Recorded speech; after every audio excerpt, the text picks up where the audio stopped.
This is a pamphlet entitled Some Notes on True Vision, written by John Morgan. And this pamphlet is available from the Plainfield Christian Science Church Independent in Plainfield, New Jersey, on our website, plainfieldcs.com.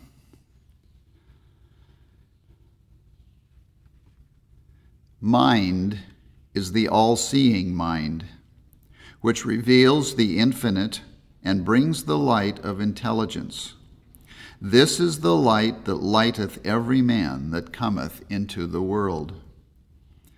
Mind shows me that vision is spiritual light, not material organs. With this light, I know that vision is the illumination of idea, revealing the meaning and significance of all things. It is not obtaining information from material forms, nor the efforts to see matter. Mind reveals the deep and secret things which eye hath not seen. Possessed of this mind, I know I can see, for I look from cause rather than from effect. Nothing is hid from my vision, for mine presents the idea I need to see every instant. Mind's vision is ever active and tireless, and it calls for the perpetual exercise of the mind faculties. I exercise this vision in intelligent looking, in seeking, in noticing, in the desire to see real ideas where the senses notice only matter. My seeing is fully alert and attentive, for it is the presence of mind. Mind creates my vision, owns it, controls and governs it, and never hands it over to the machinery of eyesight. What I miscall my eyes are but a limited sense of real vision. They are really servants of the divine outlook, and they are obedient to the mind that sees all. Spirit is the only true conception of being, quite separate from the human concept, and always correcting it. Correcting the view is a function of spirit, and so spiritual clear-sightedness is natural to me, distinguishing all things as they really are. Through spirit, I see all things rightly, clearly, correctly, distinctly, spiritually. This gives me discernment, so that I differentiate between one idea and another, also between true and false. This firmament of spirit gives me perception, perceptiveness, perspicacity. It opens the eyes of my understanding. It shows me what is real and what is unreal. The clear sight of spirit does not blind me to faults and errors. Rather, I detect them more clearly, but as unrealities. I discern only the good and the true to be real, and so my eye is single. I positively look for the real, the good, and the true. In spirit, good vision is natural, and it is irreversible. Because spirit is forever unfolding reality, my vision is daily increasingly clearer. I am glad to see old concepts and false opinions disappear. Spirit brings me new views, the true, new idea, and so brings to birth in my vision the new man. It is spirit that does the seeing, not flesh, and the senses of spirit are indestructible and perfect. My outlook is always positive, never negative, because my vision is spiritual. Soul is the faculty of spiritual sense, which gives me inner vision, or spiritual insight. This intuitive soul sense is inner apprehension and seeing, and it is entirely non-sensual. It enlarges my perception of character, revealing the real identity and nature of whatever I behold. Through the penetration of soul, I see through sin's disguise to the sinless man within. I do not confuse appearance with reality. I can see beyond the symbols to the actuality of ideas. As my vision rises, the symbols are transformed.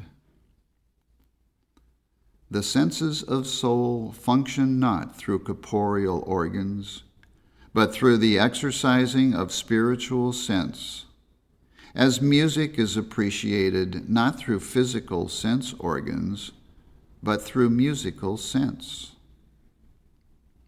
Understanding this will normalize and quicken the so-called organs of vision, for soul is the exchange point in our practice.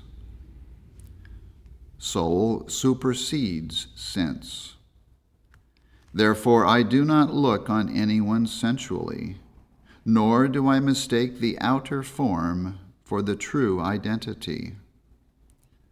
The veils of sense and self do not impair my vision in soul, but I perceive definitely what eye hath not seen.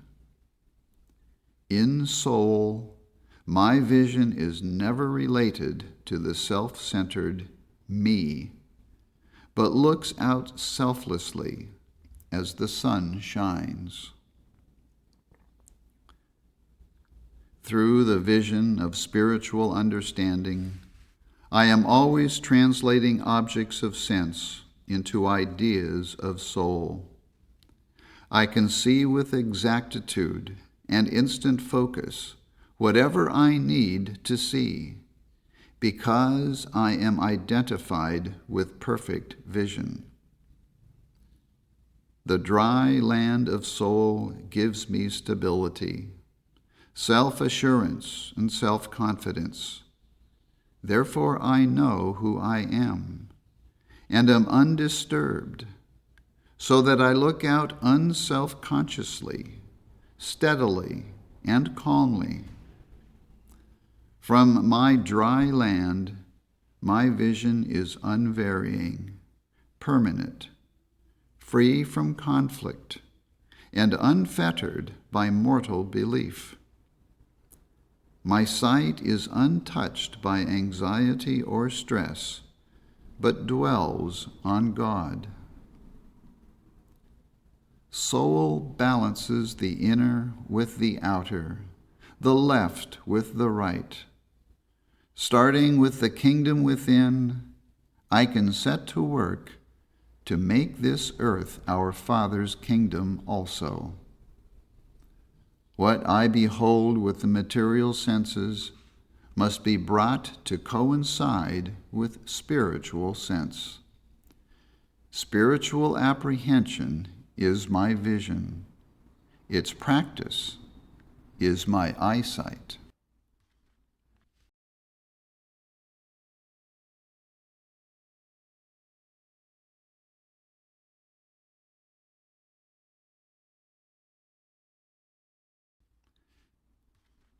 Principle confers the grand impersonal view in which I see, in a measure, as God sees.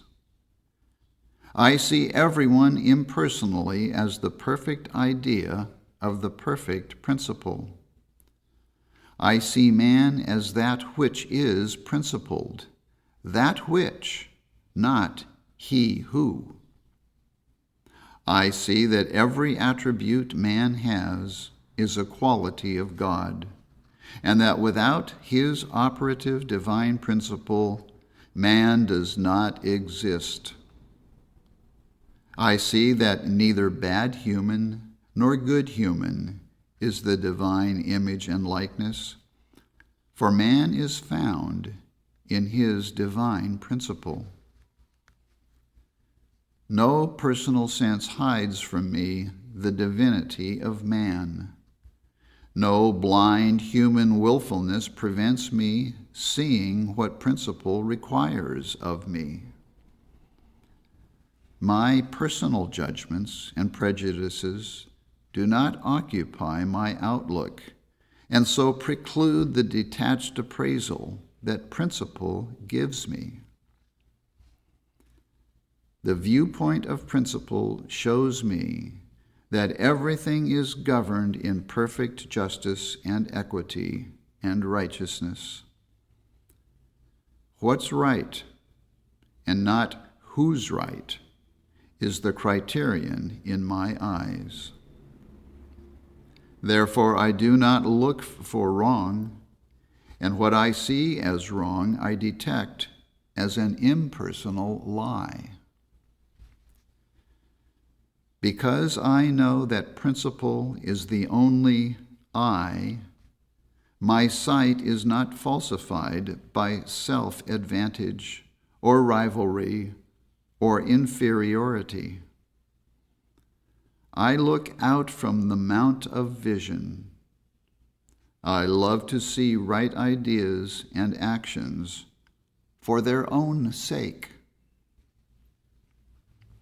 The functioning of my vision is governed harmoniously by the divine principle of vision. For the potency and efficiency of all right ideas resides in their governing principle. Life is the law of limitless enablement. So the more I exercise my vision, spiritually, mentally, and physically, the clearer and stronger it becomes. Unto everyone that hath shall be given, and he shall have abundance. Matthew 25, verse 29. There are no laws of limitation in the divine sight.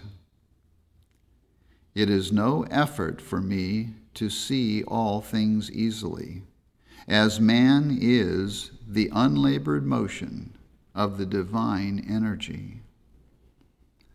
My sight is ever fresh, for it is the expression of newness of life. I know that my sight derives direct from the Father. It did not begin with birth, nor does it diminish with age. It is ageless, fadeless, ever new, self-renewed, and restored perpetually. I rejoice that I have perfect sight now. Life is the great giver, so my vision is generous and appreciative. My outlook is never mean or uninterested in others, but magnifies the divine individuality in everyone. In life, my vision is open and extrovert. It is directed outward so that I actively look for and see God everywhere. In the nowness of life, I am quick to see and appreciate new truths, new aspects of God and man, new ways of applying what I know. My vision never looks backward, but is constantly going forward. Truth. How am I seeing? Who am I seeing? What am I seeing? In truth, I see only God's image and likeness, for man is a transparency for truth. My vision proceeds from my love of truth, from my conscious awareness of the idea, and therefore I see man to be the Son of God, or God expressed. Man includes the truth about everything, so I recognize both great and small to have divine significance. My focus is of infinite range.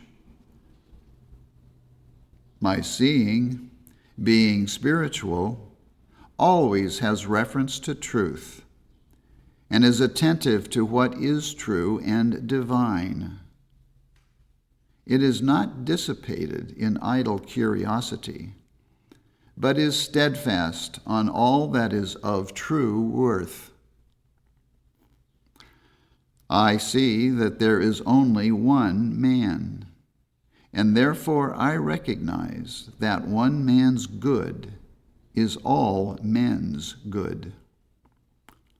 I am quick to see my brother's need and to supply it, mentally and spiritually, in order that my vision of man be whole and healthy.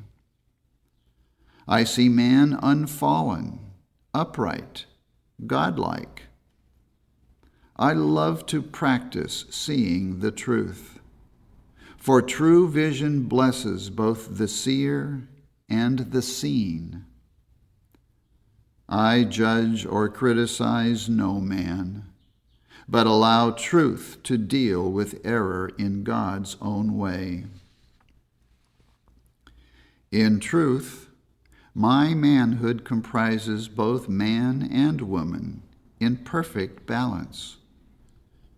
My manhood seeing is manifested in good far vision, seeing the abstract and impersonal truth clearly and steadily. My womanhood vision is manifested as good near sight, for I can bring home the wider truths and see them in their details, as applying to me practically and comfortingly. My manhood sees with the intellect, my womanhood with the feeling.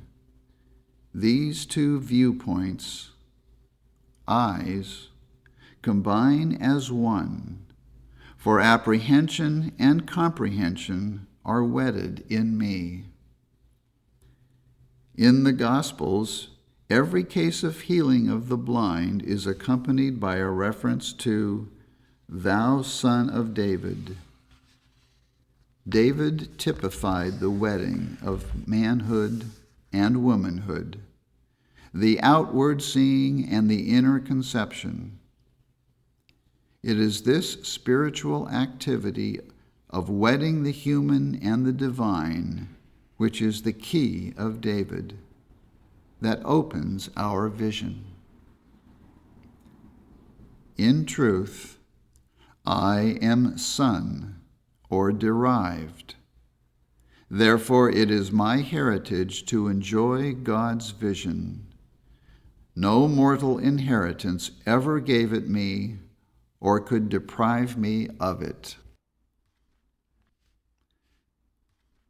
Love beholds me as its own beloved.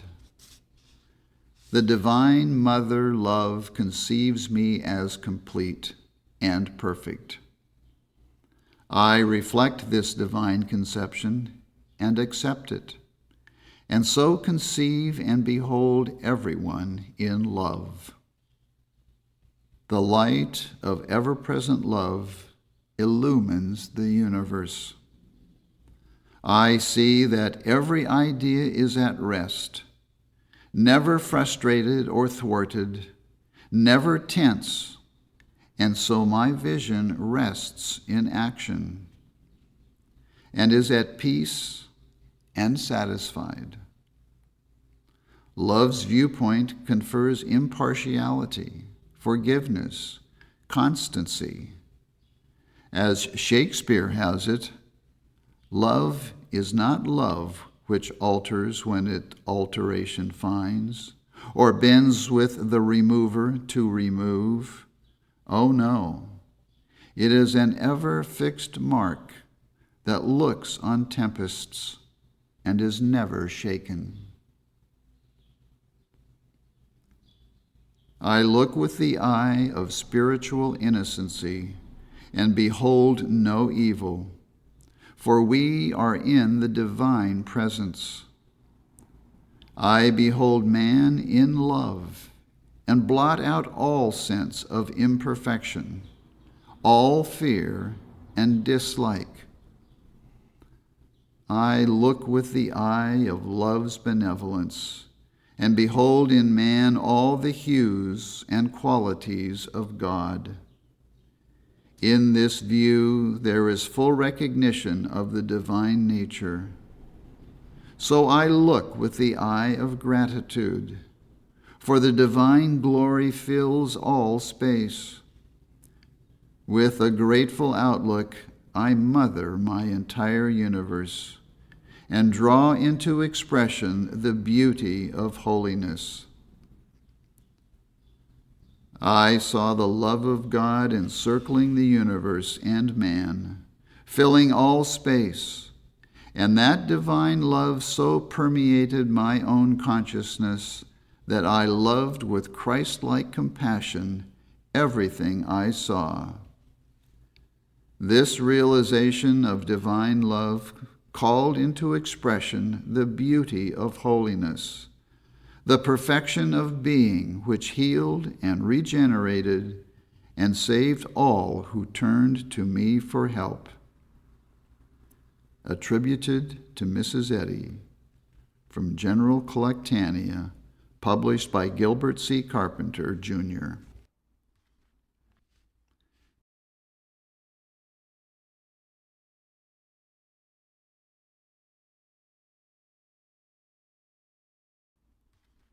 The Four Attitudes.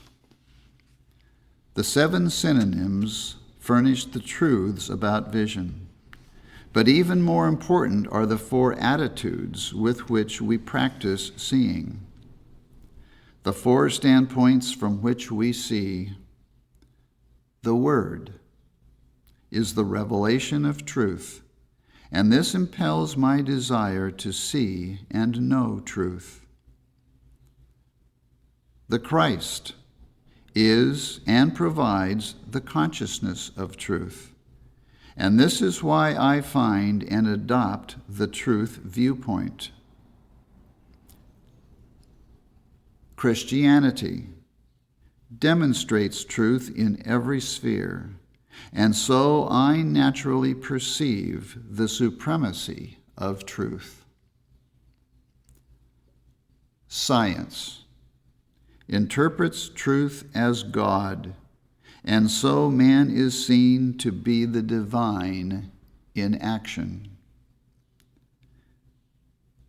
These 4 attitudes, my seeking, my finding, my proving, my being, are brought about by the power of the Spirit of truth. John 16, verse 13. Or divine science.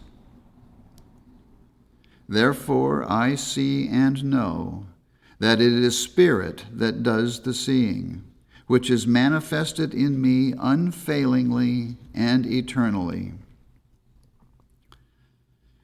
Genesis 13, verse 14.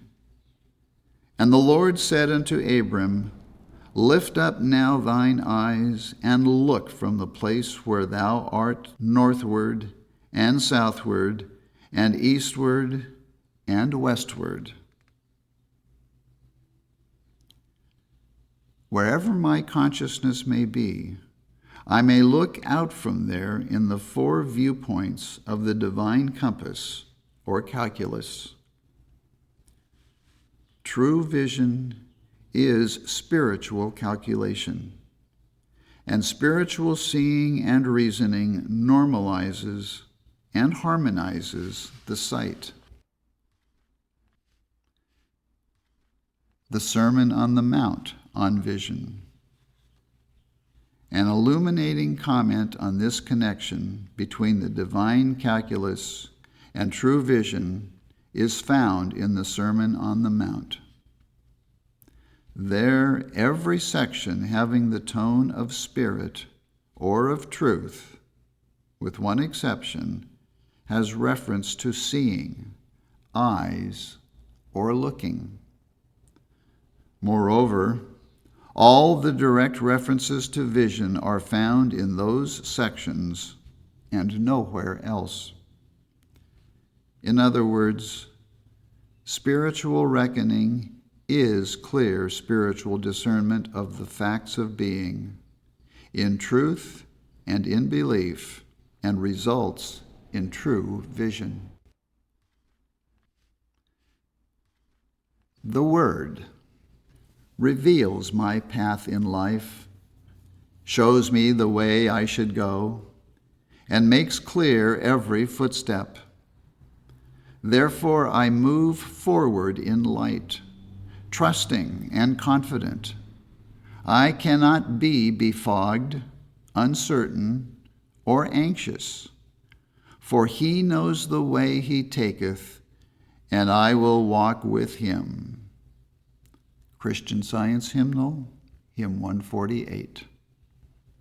The word of revelation shows that man is spiritually minded and not materially minded. Therefore, I enjoy naturally the divine insight, reading from ideas and not from matter. So my vision is on an ever-rising scale, from the literal to the inspirational. In the Word, my vision is desire to see and know truth. Open thou mine eyes, that I may behold wondrous things out of thy law. Psalm 119, verse 18. The Christ is the ideal of God and discovers to human sight man in the divine image. The Christ view transfigures our human concept of man, so that we behold man to be a transparency for truth, just as Jesus served as a window for God. He that hath seen me, man, rightly, hath seen the Father. See John 14, verses 8 to 10. We look out with Christ-colored glasses. But this Christ light is not abstract and static. It is dynamic and practical, for truth inevitably has an effect upon our misconceptions. Therefore, the Christ view is not only my eyes, it is also my physician and healer, remaking, restoring, and renewing.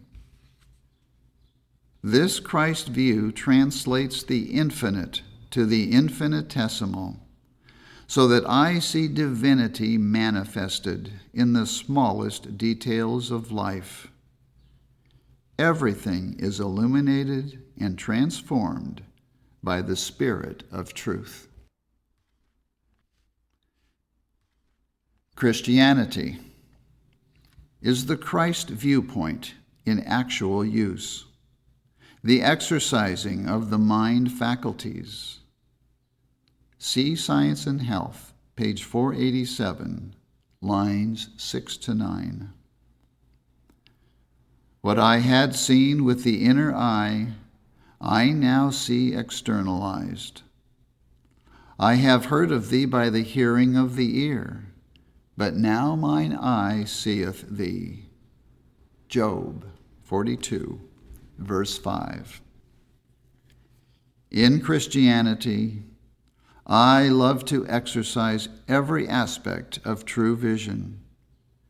Yet I also discern that I am, in fact, the exercising of them.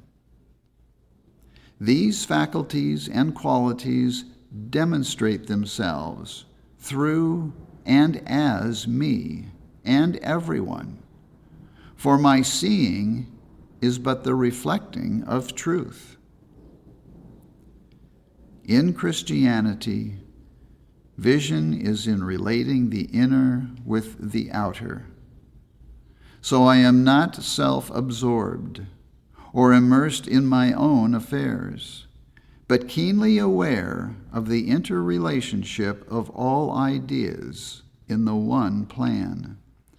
And I look with interest and wonder and appreciation upon all. See Science and Health, page 516, lines 4 to 8.